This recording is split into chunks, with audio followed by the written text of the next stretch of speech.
to see Inspector Lestrade at once. Your name, sir? Dr. John Watson.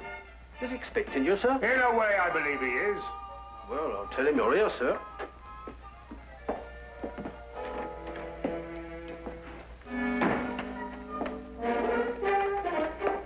You can go in, sir. Ah, Dr. Watson, I didn't expect to have the pleasure of seeing you again so soon. Will you kindly read that? What is it? Read it. Oh. Yes, sir. Oh. I think it's disgraceful, sir. Absolutely disgraceful. What? Yes, and I'm glad you're here so that I can tell it to you personally. Why, you and I both know that it was Sherlock Holmes who solved the Cunningham case. If it wasn't for his brilliance and his persistency, the facts would never have been brought to light. And I think it's scandalous, sir, that the newspapers should have given me all the credit and said so very little about his magnificent achievement. What do you think, Doctor? I absolutely agree with you. I'm glad you're on my side, Doctor. Why, of course. I'm so glad you take it that way. And what does Holmes think? Oh, he doesn't mind. You know, he doesn't care who gets the credit. Oh, dear old Holmes, such a modest fellow. Yes, well, look, you must give him my kind regards. Yes. And tell him that, although I know he doesn't think anything about it, I intend to get the newspapers to get the facts straight. Well, that's very good of you, Inspector. Oh, what's Holmes doing these days? Well, the last time I saw him, he was playing about with a lot of ink smudges and talking about the prints that fingers make. No. Good old Holmes, always experimenting. Inspector Lestrade, sir. Yes, what is it? There's been a murder reported at the home of Lord Beryl. What, Lord Beryl of the Foreign Office? That's him, sir. I'll be right with you. Excuse me, Doctor. Yes, of course. Lord Beryl. This is going to be a tricky situation to handle, what with the Foreign Office and who knows what else. Yes, indeed. Can I be of any assistance? I don't think so, Doctor. Oh, perhaps as a medical man. Mind you, I don't know what to expect, but I think you would be of invaluable assistance. Say no more. Here's the address, sir. Your carriage is waiting outside. Oh, thank you very much. Perhaps you'd care to acquaint Sherlock Holmes with what has happened. Well, I don't know. I don't know myself what's happened. As you said, the people involved make this case rather delicate. Perhaps a little suggestion now and then might help facilitate matters. One never knows. Yes, you're so right.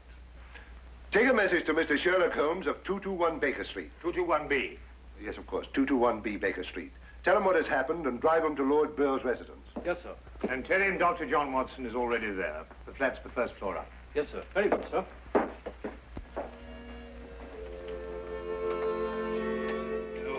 221B Baker Street.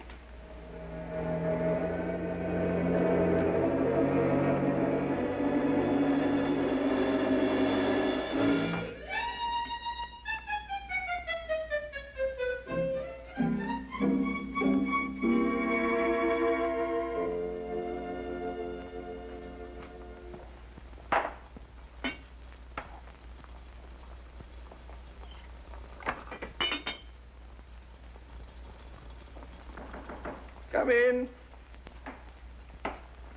Excuse me, Mr. Holmes. Yes? I have a message for you, sir. There's been a murder committed at the home of Lord Beryl. Inspector Lestrade and Dr. Watson have already gone there. Thank you. Would you care to have some tea? Some tea, sir? Yes. Is that what you're making? Oh, come along. Come and have a look at this. I'm working on an extract from a special series of pygmy poisons. Oh, very interesting, sir. Tea? Well, yes, I don't mind if I do. You take milk? Yes, sir, please, sir, if I may. Splendid. Sugar? Thank you, sir. Where did I put that sugar? Ah, there it is. It's right here. Help yourself. Thank you, sir. So.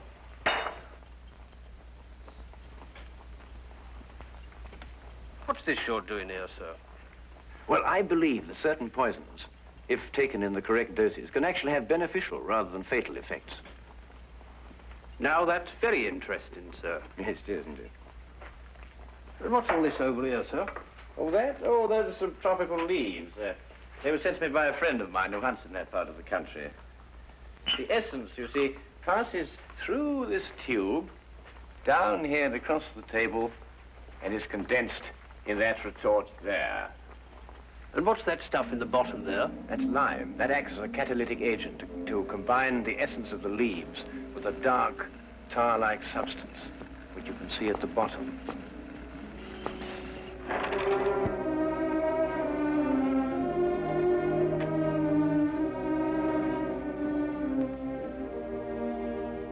Inspector Lestrade, I demand to see my wife. You've kept me waiting half an hour, and now I should like an explanation. Of course, you're entitled to one, sir. You know that Karl Oberstein was murdered in your study. I was informed of that, and it is a tragedy, of course. But I still don't see that is... Lord Beryl, your wife has confessed to shooting him. What? That's why I couldn't allow you to see her. We were taking her statement. What does she say? Apart from the actual confession of murder, she refuses to say anything. You may go in now if you wish, Lord Beryl.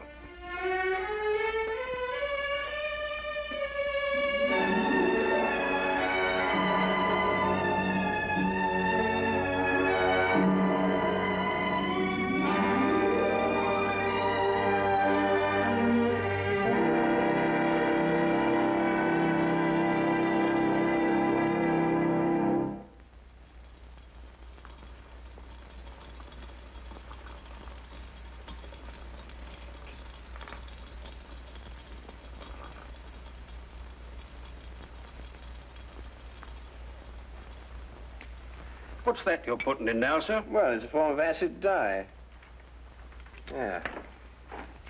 That's all right. Oh, where have you two been all the afternoon? Didn't the sergeant tell you? Oh, yes, I remember. There was a murder somewhere. Was it interesting? No, Mr. Dwight. Uh-huh. Well, Lestrade, come and have whiskey and soda. Whiskey and soda, Lestrade. I don't know. I'll be off duty in 5 minutes. Yes, I think that'd be all right. Neat for me. Well, sit down if you can find yourself a place. There you go. yes, well, I think we can leave that to boil for a little while now.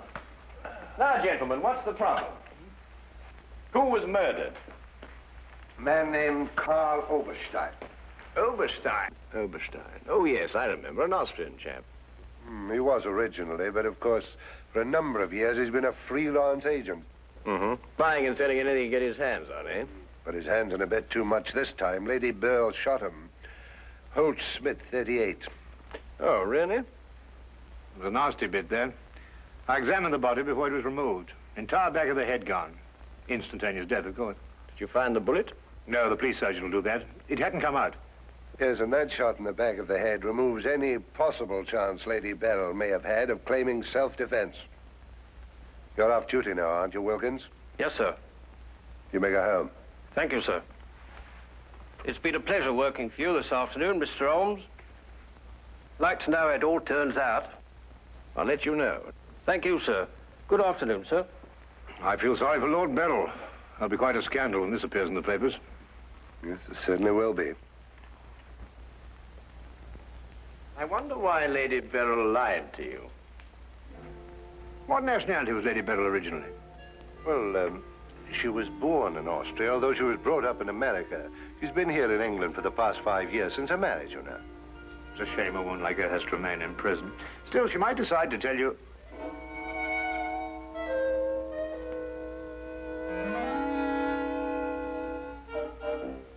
What did you say? I beg your pardon? What did you say just now? I didn't say anything. Oh, yes, you did. You said, I wonder why Lady Beryl lied to you. Oh, that? Yes, what did you mean? Nothing, except, of course, that Lady Beryl didn't shoot this chap Oberstein at all. But she confessed to it. Nonsense. She didn't shoot Oberstein because Oberstein wasn't shot. His head was bashed in with a blunt instrument. The revolver you claim was the murder weapon actually belonged to Oberstein. She found it lying by his side and pretended she'd done it in order to shield her husband. She's no more guilty than you two are. Would you hold that like a good fellow, please? Would you please repeat that? Of course, it's as plain as a... Here, would you mind holding that? Oh, well, it's not plain to me. Well, you told me that Lady Beryl confessed to shooting Oberstein. But Oberstein wasn't shot. Just because you find a man with the back of his head shattered and a gun lying by his side is no reason to assume he's been shot. Thank you. You also assumed that the bullet had lodged in Oberstein's cranium because it hadn't emerged through the front. Now, any student of elementary ballistics knows that the greatest damage to the skull is on the opposite side to which the bullet entered. The point of entry is always clean. But the gun we found was an Austrian gun, and Lady Beryl is an Austrian. Now, there's a logical bit of reasoning for you. Would you mind holding that, please? Lady Beryl saw Oberstein lying there and jumped to the same conclusion we did. Well, Lady Beryl's innocent. Then somebody else is guilty. Brilliant! We've got to get back to the premises and re-examine them for clues. You come with us, Holmes. This nonsense can wait. Nonsense? Nonsense. Nonsense? Did you say nonsense? I'll have you know, Inspector Lestrade, that if the law enforcement agencies of this country were a little, an infinitesimal amount more advanced than ancient Neolithic man, I would not have to be doing the basic research work that will in time benefit police bureaus throughout the earth. You may have a point, Mr. Holmes. A point? The only point is human, of which there is a paucity in the halls of our defense of the public. So do you really think so? I certainly do think so, and I'll tell you a few other things in a bit.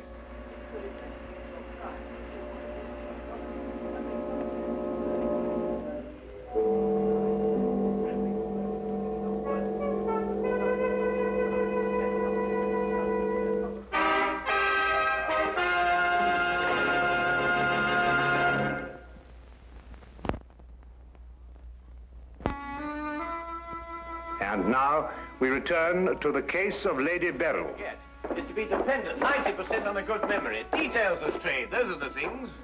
She's in here. Normally I'd detain her for confessing to a crime she didn't commit, but, well, what with the Foreign Office and all that, I don't believe I will. No, Lestrade, you don't want to hold her. Much easier to solve the crime if she's out. Exactly. Inspector Lestrade.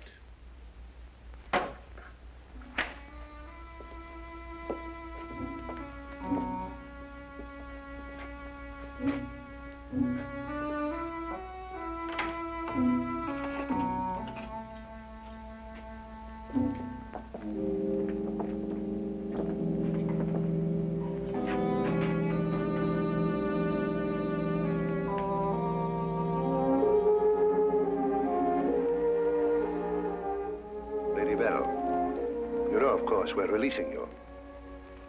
So I understand. Do you know why? No. We've been able to prove that you didn't commit this murder you confessed to. I see. We would, however, like an explanation as to why you confessed to this crime.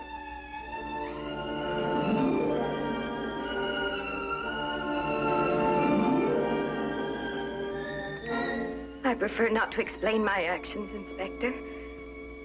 You realize, of course, that your actions are in themselves punishable and that we could detain you. I see. You still prefer to make no statement? That is correct. Very well, Lady Beryl. You'll be released as soon as the formalities can be cleared. Thank you. Human beings lie to gain, to cover, or to protect.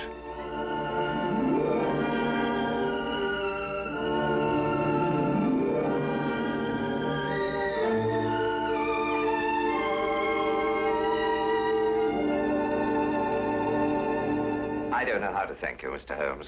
Please consider me forever in your debt. Not at all. You're in the Foreign Office, aren't you, Lord Beryl? I am. Had you ever met Herr Oberstein before? I had. Exactly when? Last week. For the first time? And the last time. I see. I believe it was his habit to offer large sums of money to men in key positions for the information they may have had in their possession. I believe that was his habit, Mr. Holmes. Thank you. Oh, Lord Beryl, while your wife is on her way here, I wonder if I might look at the premises of the crime. Well, of course, of course. It happened in the study. With your permission. My house is yours, sir. Thank you.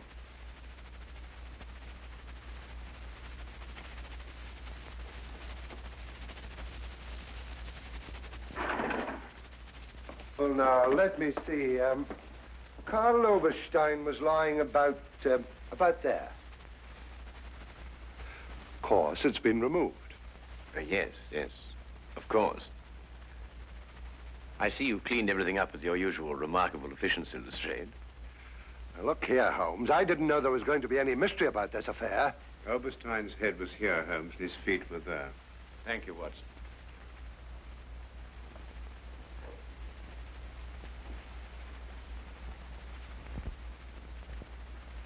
Where was the gun lying? To the left of the body. Nearer the head or the feet? Nearer the head. Was Oberstein face up or down? Face up. I had to turn him over to examine him. Has there been any effort made to gain forceful entry into the house? No, none was reported. What? Lord Beryl, do you use glasses when you read? Yes, I do. These? Are they your only pair? Yes. Who first discovered the body? I believe my secretary. Is he here? Yes. I'll call him. Thank you.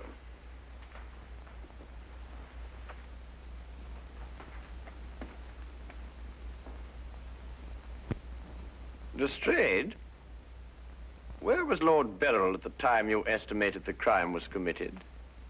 He'd been at a meeting with high government officials all day. Oh, good, good. Why did you ask about the glasses, Holmes? It's because Lord Beryl wears glasses when he reads. But Lady Beryl confessed to a crime she didn't commit. What? This is my secretary, Mr. Ross. You've met Inspector Lestrade and Dr. Watson. This gentleman is Mr. Sherlock Holmes. How do you do? I understand it's through your efforts that Lady Beryl was returning home. Partially through my efforts. I wonder if I could impose upon you, Mr. Ross. Of course, sir. Would you mind taking these sheets of paper and roughly outline the position in which you discovered the body? Outline it in scraps of paper. If you would be so kind. Why, of course. What's the purpose of that? How many men have you on the premises, Lestrade? 2 outside. Why? Good, good. I wonder if you'd mind taking them into the garden behind this window and making a thorough search of the premises for a radius of 30 feet. Looking for what? Anything that doesn't belong in a garden. Are you serious, Holmes? Shh. Completely.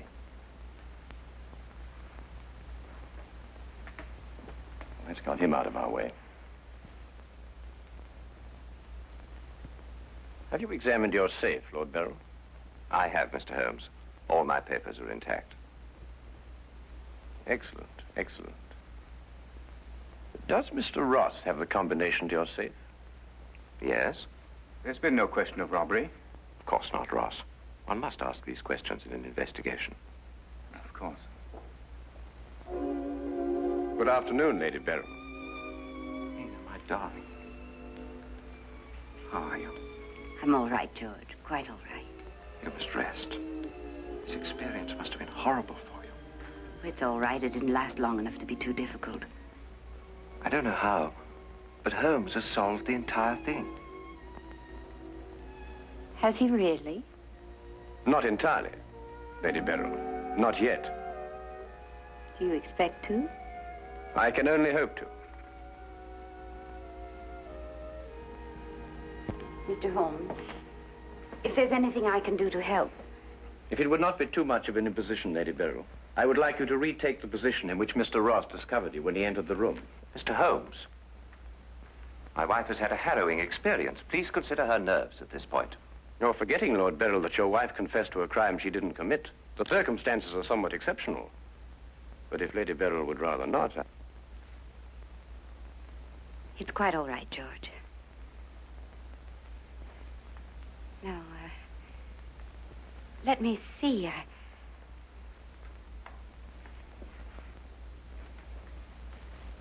I was standing here. Exactly there? I believe so. Mr. Ross, are you quite certain that that is the position in which Lady Beryl was standing? Well, if you'll pardon my saying so, Lady Beryl, just for the sake of accuracy, you understand, I believe you were standing just a bit further to your left. A little to your left, Lady Beryl. Like that? Yes, I'd say right there. Good. Now, Lady Beryl had a revolver in her hand. Mr. Holmes. That is correct. In which hand? My right hand. Mr. Ross? That's right. Lady Beryl's right hand. Lord Beryl, do you happen to have a revolver in the house? Yes, I have. May I have it? I'm not going to ask my wife to... Yes, I am. If your wife has no objection. Of course she has objections. I have no objections, Mr. Holmes.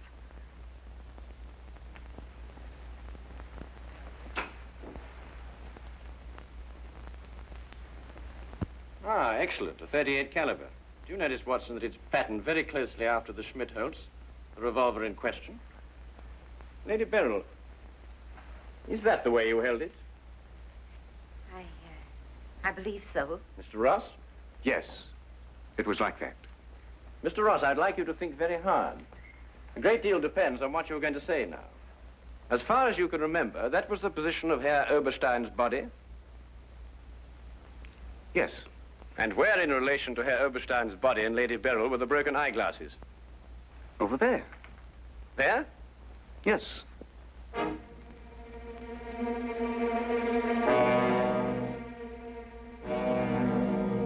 Watson, were there any glasses on the floor when you found the body? Absolutely not. You're positive? Positive. That's right. I didn't know what I was saying. There were no glasses on the floor at all. There weren't any glasses on the floor when you found Lady Beryl bending over the body. But there were when you sent Herr Oberstein crashing to the ground.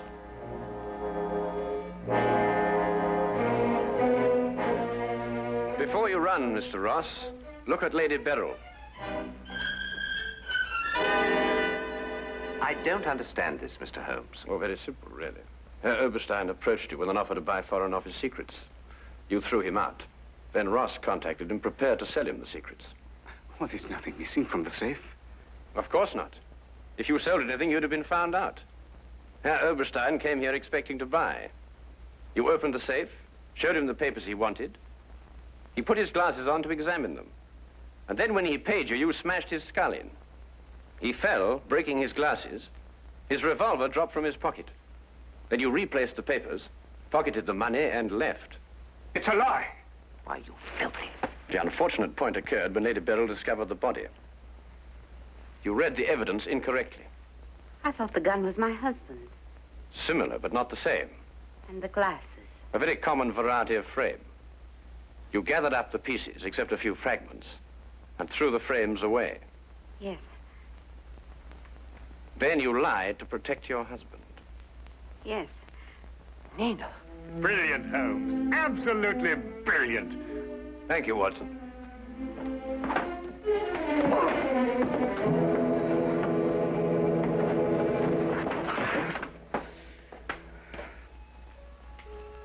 My humble and very grateful thanks, Mr. Holmes. It's been a pleasure to help so brave and noble a woman. I'm still not quite certain what's happened, but I know we shall both be forever indebted to you.